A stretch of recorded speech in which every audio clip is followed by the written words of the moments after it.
Di awal film, kita akan diperkenalkan dengan seorang pemuda bernama Alexander Puseng yang dia ini merupakan seorang pemuda miskin, hidupnya hanya dengan seorang kakek dan tinggal di kota Hong Kong dengan makan seadanya, di mana saking miskinnya mereka berdua, Puseng sampai tak bisa membeli sebuah jam tangan murah yang padahal itu adalah benda kesukaannya, yang oleh karena sang kakek kasihan melihatnya, sang kakek pun memberikan jam tangan miliknya yang itu cukup membuat Puseng sedikit senang.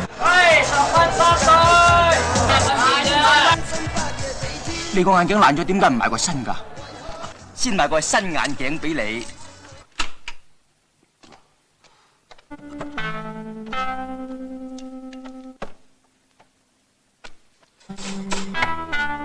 頂硬上。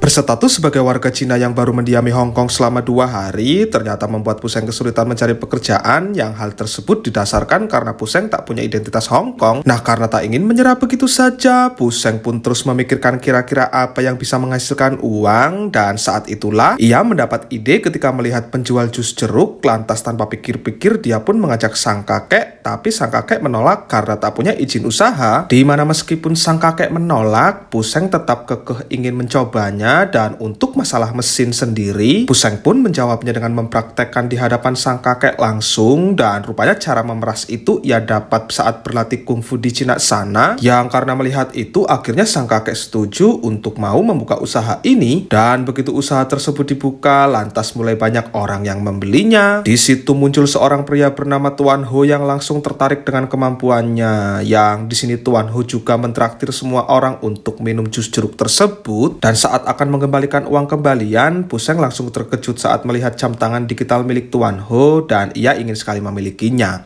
我哋過幾招，你打得贏我嘅咩嘢？找翻錢，找翻俾你，大家分出去。東立嚟啦！我想呢條僆仔跟。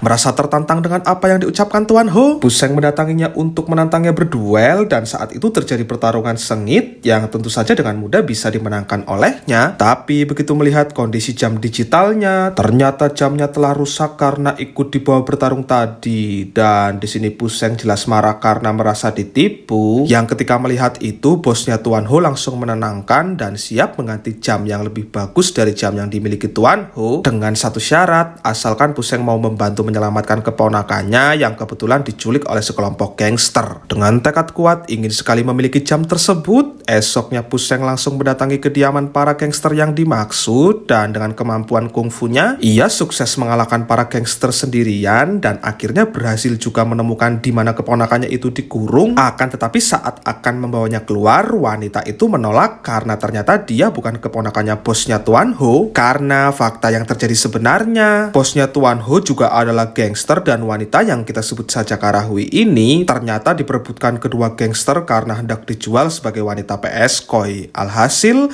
Puseng pun lebih memilih menyelamatkan Karahui saja, dan setelah sampai di rumah Karahui, Puseng bertemu dengan kakaknya, dan di sini sang kakak langsung berterima kasih lantas siap membantu bila mana Puseng membutuhkan sesuatu. Dan ketika esok hari tiba, lalu Puseng kembali berbelanja jeruk. Di situ Puseng langsung mendapat hadangan dari anak buahnya Tuan Ho, dan dengan ini pertarungan pun dimulai.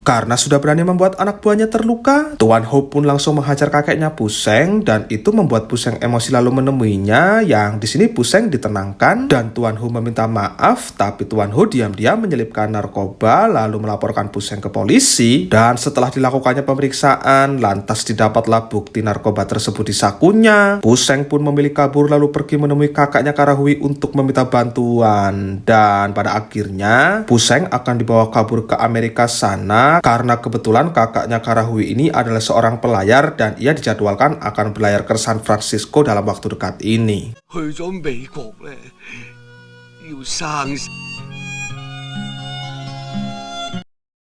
Sementara itu, kita akan diperkenalkan dengan seorang pemuda asal Taiwan, namanya itu Jian. Jian sendiri saat ini tengah bersiap untuk menuju ke Amerika juga, karena Jian baru saja mendapat beasiswa untuk berkuliah di sana. Dan mengingat background keluarganya adalah orang tidak mampu, saat sampai Jian langsung menuju ke restoran kenalan ayahnya untuk coba mendaftarkan kerja di sana. Di mana setelah bertemu dengan si pemilik restoran atau teman ayahnya yang bernama Tuan Chen tersebut, sayangnya Jian ditolak dengan alasan mahasiswa asing dilarang bekerja di Amerika Serikat, yang kebetulan saat itu tak lama datang Fuseng dan kakaknya Karahui yang bermaksud mendaftarkan Fuseng kerja di sini juga. Dan karena Tuan Chen kenal dekat dengan kakaknya Karahui itu, pada akhirnya Fuseng diterima bekerja. Dan karena kasihan melihat Jian, Fuseng pun juga meminta Tuan Chen untuk menerimanya, yang beruntungnya langsung di-ACC oleh Tuan Chen tersebut. Dan meskipun Jian akan mendapat upah kecil karena bekerjanya hanya setengah hari, Jian pun tetap senang karena mendapat teman yang baik yaitu Fuseng.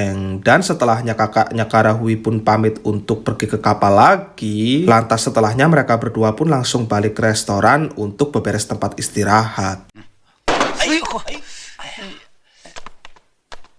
我姓甄，係大廚，多做嘢，少講話啊！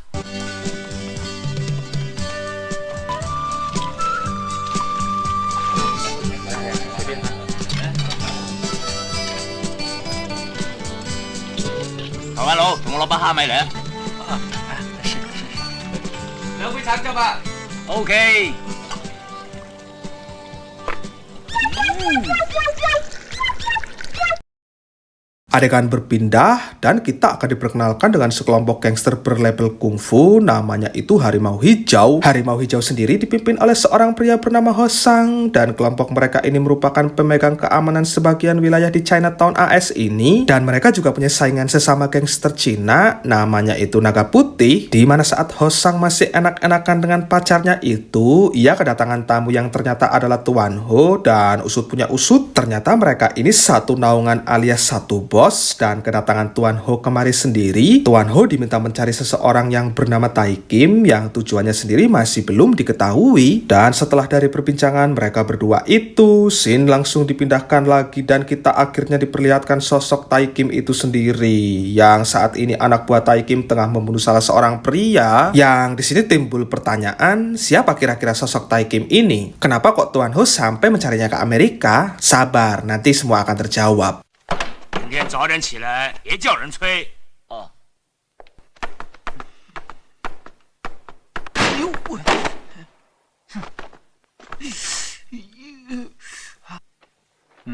哎，嘿嘿。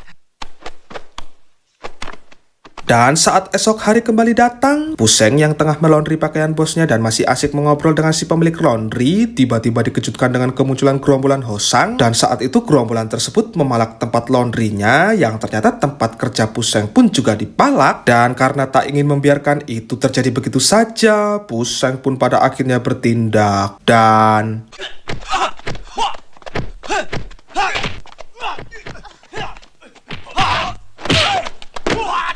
really can find.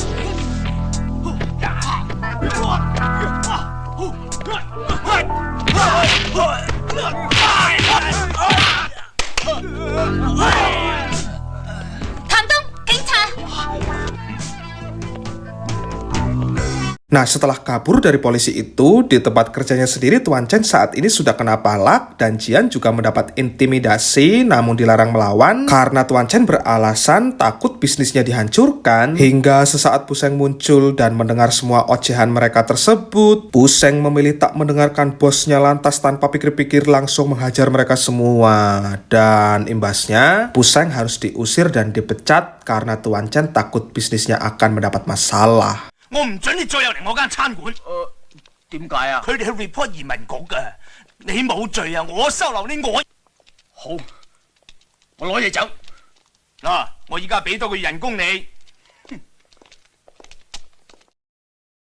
Setelah tadi menyaksikan Puseng bertarung, Taikim kali ini mendatangi gangster naga putih dan di situ ia bertemu dengan pemimpinnya namanya itu Dragon. Di sini akhirnya terungkap siapa sosok Taikim sebenarnya, yang ternyata Taikim ini adalah tangan kanan bos mafia yang beroperasi di wilayah Cina dan San Francisco, dan tujuannya datang kemari ia bermaksud mengajak naga putih bergabung untuk menguasai dunia gangster San Francisco. Makanya Tuan Ho datang mencarinya karena sejatinya Taikim ini ingin menguasai seluruh wilayah yang notabene sebagian wilayah tersebut masih dikuasai geng naga hijau yang adalah di bawah naungan bosnya Tuan Ho. Di mana alasan Taikim memilih geng naga putih sendiri, Taikim menganggap bahwa Puseng adalah bagian dari geng ini, yang ketika mendengar jelas saja Dragon tak mengerti siapa sosok Puseng yang dimaksud Taikim tersebut, dan karena salah paham itulah Taikim sontak menggagalkan kerjasama ini, yang tapi langsung ditahan Dragon, dan Dragon minta waktu 3 hari untuk bisa menemukan Puseng lalu mengajaknya bergabung. Dan ketika tengah mencari Puseng bersama sang pacar yang ternyata adalah anaknya Tuan Chen, Dragon justru tak sengaja bertemu geng macan hijau, yang sontak saja Dragon pun langsung dihajar oleh mereka. Nah, di saat sedang terpojok itu muncul Puseng yang langsung membantunya, dan mereka berdua pada akhirnya sukses mengalahkan geng macan hijau. Lantas kemudian Puseng pun langsung dimasukkan ke dalam geng naga putih, lalu mereka pun mengumpulkan beberapa anak buah yang lain, lalu langsung melakukan penyerangan ke markasnya macan hijau, dan dengan ini pertarungan pun tak dapat terhindarkan lagi.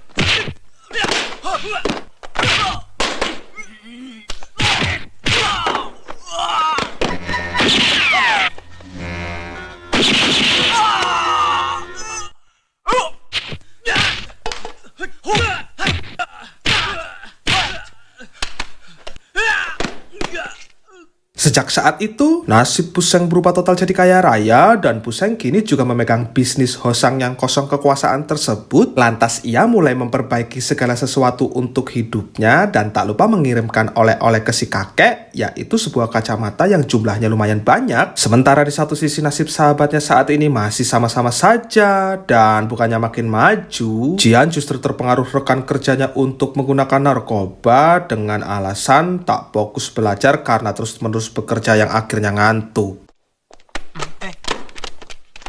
大学生，你看我现在怎么样？堕落，送给你，你连羞耻之心都没有，谁跟你这种人说话？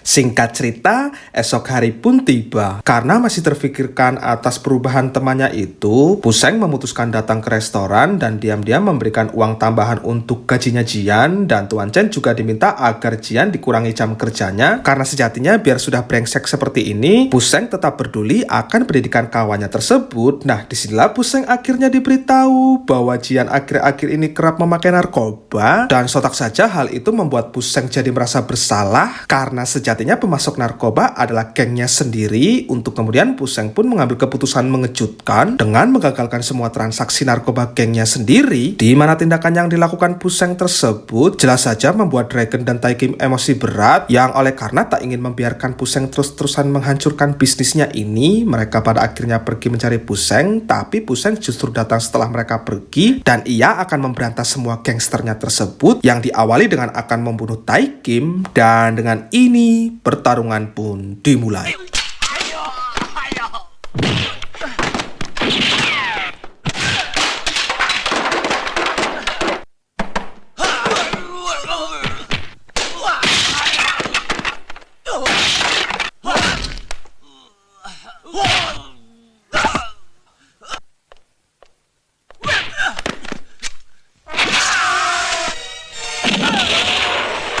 Sampai di restoran Tuan Chen, Dragon menginterogasi si Jian, dan sini si Jian diminta memberitahu di mana Puseng berada, yang jelas saja Jian tak mengerti apa-apa, dan pada akhirnya Jian dibawa pergi untuk nantinya akan dieksekusi mati. Tapi begitu mereka sampai di markas yang sudah ke dalam keadaan kacau balau itu, Puseng yang dalam keadaan terluka pun sudah menanti kedatangan mereka, dan dengan ini pertarungan pun tak dapat terhindarkan lagi.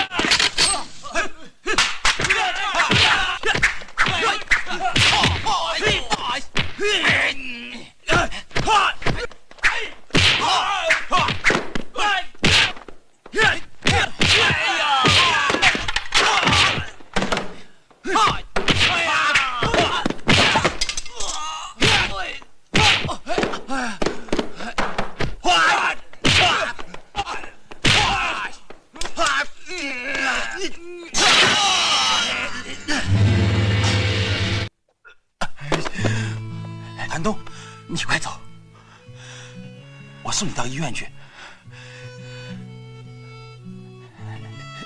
你肯不肯？动。